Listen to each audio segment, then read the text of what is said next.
Jewellery Hanamkonda ప్రారంభోత్సవ offer flat 20% VA December 14 నుండి 22 వరకు. నమస్కారం, వెల్కమ్ టు ఐ డ్రీమ్.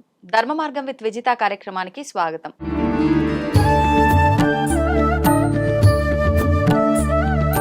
ప్రస్తుతం మనతో పాటు ఉన్నారు ప్రముఖ ఆధ్యాత్మికవేత్త సుభాష్ శర్మ గారు. ఇప్పుడు వారితో మాట్లాడి మరిన్ని విషయాలు తెలుసుకుందాం. నమస్కారం గురుగారు. గురుగారు, శని భగవానుడు అనేసరికి ప్రతి ఒక్కరు కూడా చాలా భయపడుతూ ఉంటారు. కానీ శని భగవానుడు మంచి చేస్తాడు, ఇటు ఇబ్బందులు పెడతాడని అంటుంటారు. అంటే శని విషయానికి వచ్చేసరికి అష్టమ శని అని, అర్ధాష్టమ శని అని, ఏలినాటి శని అని చెప్పి 3 రకాలుగా మనకు విభజించడం జరిగింది. అయితే ఈ ఒక్కొక్క దశలో ఉన్నప్పుడు ఒక్కొక్క రకమైన ఇబ్బందులు, ఒకదానికి మించి ఒకటి, కొంత కాల పరిమితి కూడా ఉంటుంది, రకరకాల ఇబ్బందులు పెడతాడని అంటుంటారు. నిజంగా ఇలా ఇబ్బంది పడే వాళ్ళు పడే ఆ యాతన నుంచి బయటపడాలి అని అంటే ముఖ్యంగా శని త్రయోదశి రోజు ఎటువంటి విధి విధానాలు ఆచరిస్తే బాగుంటుంది? తప్పకుండా తెలియజేస్తానమ్మా. ముందుగా ప్రేక్షకులందరికీ శ్రీమాత్రే నమః, శ్రీ గురుభ్యో నమః. నమో దేవ్యై మహాదేవ్యై శివాయై సతతం నమః. నమ ప్రకృత్యై భద్రాయై నిహతాం ప్రణతాస్మిత. ఇక్కడ మీరు అన్నట్టుగా శని అనగానే చాలామంది భయపడిపోతారు. శాస్త్రమునందు, జ్యోతిష్యమునందు శని 7వ స్థానాధిపతి.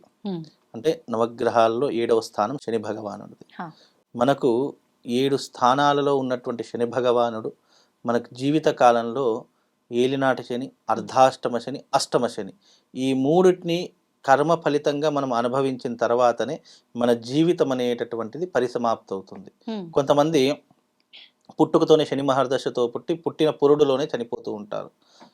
కేవలం శని ఏదైనా కర్మకాలి మన జీవితంలో శని నుంచి మనం బయటపడాలి అని అనుకుంటే గనక అది చాలా కష్టతరమైనటువంటి పని.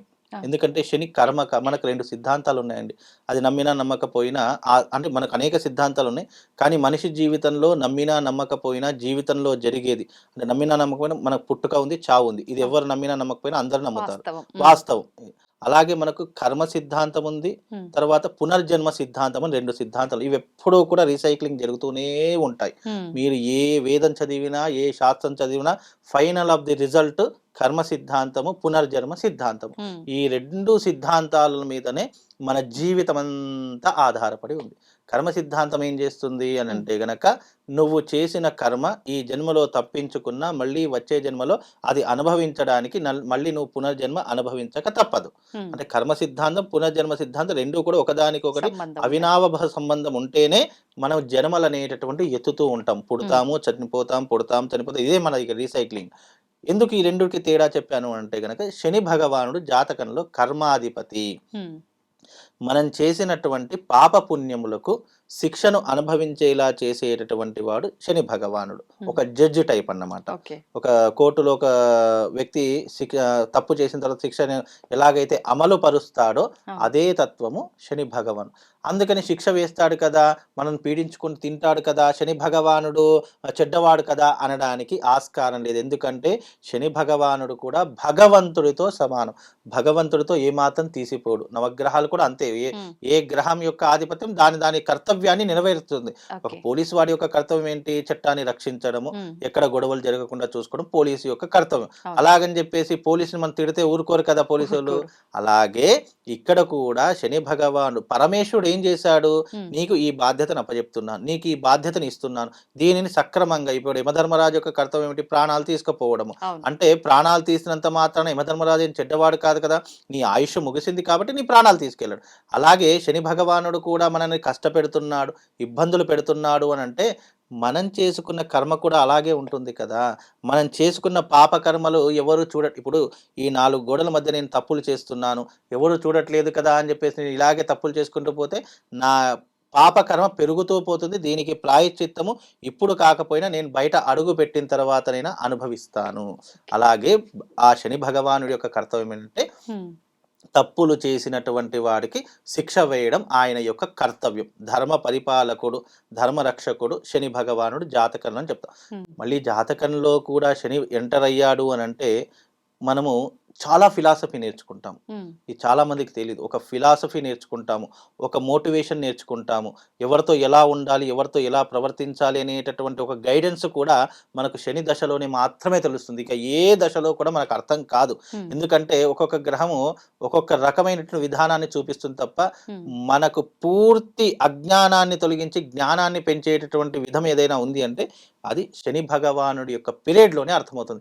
ఎందుకంటే అదే టైంలో మనకు కష్టాలు వస్తాయి, అదే రకంలో బాధలు వస్తాయి, అదే టైంలో దుఃఖములు వస్తాయి, అదే టైంలో డబ్బులు పోగొట్టుకుంటాం, ఆ టైంలోనే భార్య నుంచి దూరం అయిపోతాం, ఆ టైంలోనే మిత్రులు కాస్త శత్రువులు అయిపోతారు.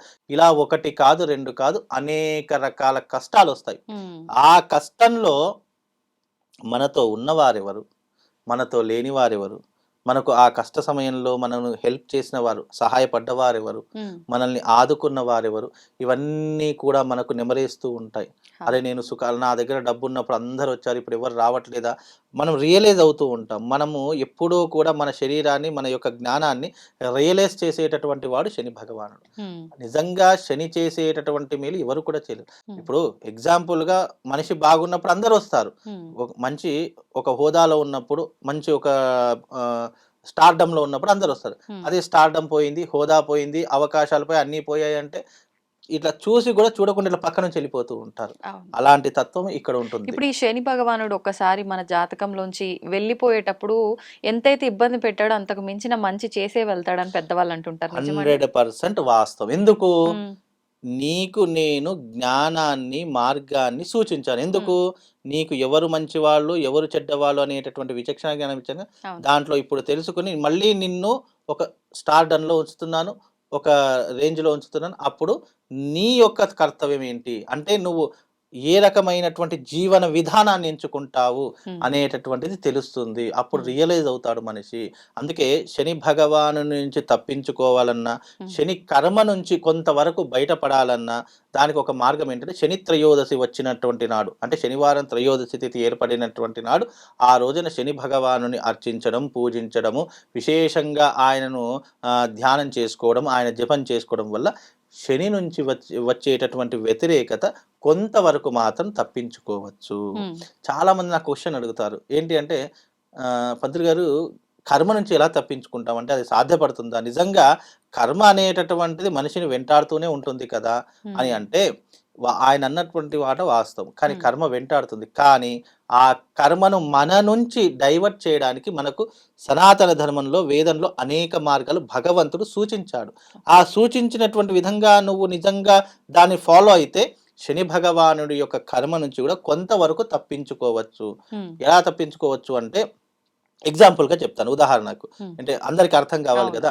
ఇప్పుడు మనకు పంచభూతాలు ఉన్నాయి. పంచభూతాలు ఎప్పుడు మన మీద ఒక రకమైనటువంటి దృష్టి ప్రభావం చూపిస్తూనే ఉంటుంది. ఎలా? గాలి ఉంది, నీరుంది, నిప్పు ఉంది, భూమి ఉంది, ఆకాశం ఉంది. ఈ 5 పంచభూతాలు మనిషిని ఎప్పుడూ కూడా చుట్టుముడుతూనే ఉంటాయి. భూమి మీద నడుస్తాము, గాలి పీలుస్తాము, వర్షం మన మీద పడుతుంది, ఎండ మన మీద పడుతుంది. ఇలా విశ్వంలో ఉన్నటువంటి పంచభూతాలు మన మీద ఏ రకంగా అయితే ఒక కన్నేసి ఉన్నాయో పంచభూతాలని ఆపే శక్తి మన దగ్గర లేదు. ఎగ్జాంపుల్గా ఒక ఎండనో ఒక వర్షాన్నో ఆపే శక్తి మన దగ్గర ఉంది. ఎలా ఉంది? మన మీద పడకుండా ఒక రెయిన్ కోటో ఒక గొడుగో ఏదో ఒకటి తీసుకుంటే మన మీద ఆ వర్షం పడకుండా చేయొచ్చు. కానీ దాన్ని ఆపే శక్తి లేదు. కానీ మన మీద పడకుండా ఆపే శక్తి మన దగ్గర ఉంది కదా, రక్షించుకోవచ్చు, ప్రొటెక్ట్ చేసుకోవచ్చు. అలాగే భగవంతుని యొక్క ఆరాధన చేయడం వల్ల మనం పూర్తి విశ్వాన్ని రక్షించకపోయినా మనము ఉన్నంతలో మనల్ని రక్షించుకోవడానికి ఒక రక్షణ కవచాన్ని ఏర్పాటు చేసుకోవడానికి ఇదిగో ఈ ఆరాధనలు చెప్పడం జరిగింది.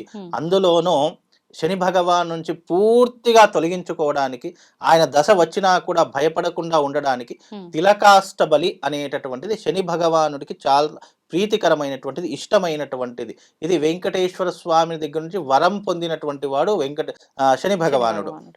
ఎవరైతే తిలకాష్టబలి పూజా విధానాన్ని ఆచరిస్తారో వాళ్లకు శని భగవానుడు అస్సలు అపకారం అనేటటువంటిదే తలపెట్టడు.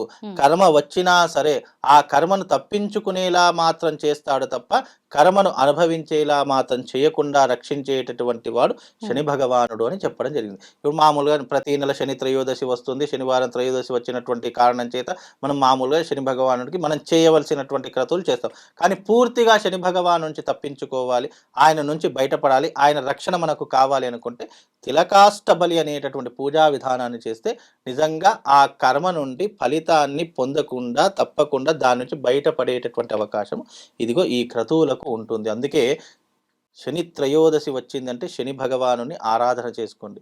మీకు చాలా కష్టాలున్నాయి, చాలా ఇబ్బందులు ఉన్నాయి, శని దశ నడుస్తుంది, ఏలినాటి శని నడుస్తుంది, అర్ధాష్టమ శని నడుస్తుంది. ఇప్పుడు కర్కాటక రాశి వారికి అష్టమ శని, వృశ్చిక రాశి వారికి అర్ధాష్టమ శని, మకర కుంభమీన రాశుల వారికి ఏలినాటి శని ప్రభావం నడుస్తుంది. ఆ రాశుల వారు ఎవరైతే ఉన్నారో వాళ్ళు తప్పకుండా తిలకాష్టబలి చేసుకోవాలని శాస్త్రం. అలా చేసుకుంటే శని భగవానుడు నుండి కొంతవరకు ప్రొటెక్షన్ పొందవచ్చు, ఆయన నుంచి మనం రక్షణ పొందవచ్చు అని చెప్పి శాస్త్రం తెలియజేసింది. ఇప్పుడు ఈ పూజ చేసుకోలేని వాళ్ళు ఎవరికి వాళ్ళు చేసుకునే విధానం ఏదైనా ఉందా గురుగారు? ఎవరికి వాళ్ళు చేసుకోవాలి అని అనుకుంటే గనక శని త్రయోదశి వచ్చినటువంటి నాడు తప్పకుండా శనీశ్వరుని యొక్క ఆలయానికి వెళ్ళి లేదా ఆంజనేయ స్వామి ఆలయానికి వెళ్ళి అక్కడ శనీశ్వరుడికి తైలాభిషేకము, నల్ల నువ్వులు ఉంటాయి, నల్ల నువ్వులతో అభిషేకము చేసి ధూప దీప నైవేద్యాలతో వస్త్రముతో స్వామి వారిని అర్చిస్తే కొంతవరకు మేలు జరిగేటటువంటి అవకాశం ఏర్పడుతుంది. ఓకే, చాలా చక్కగా వివరించారు గురుగారు, ధన్యవాదాలు. శ్రీమాత్రే.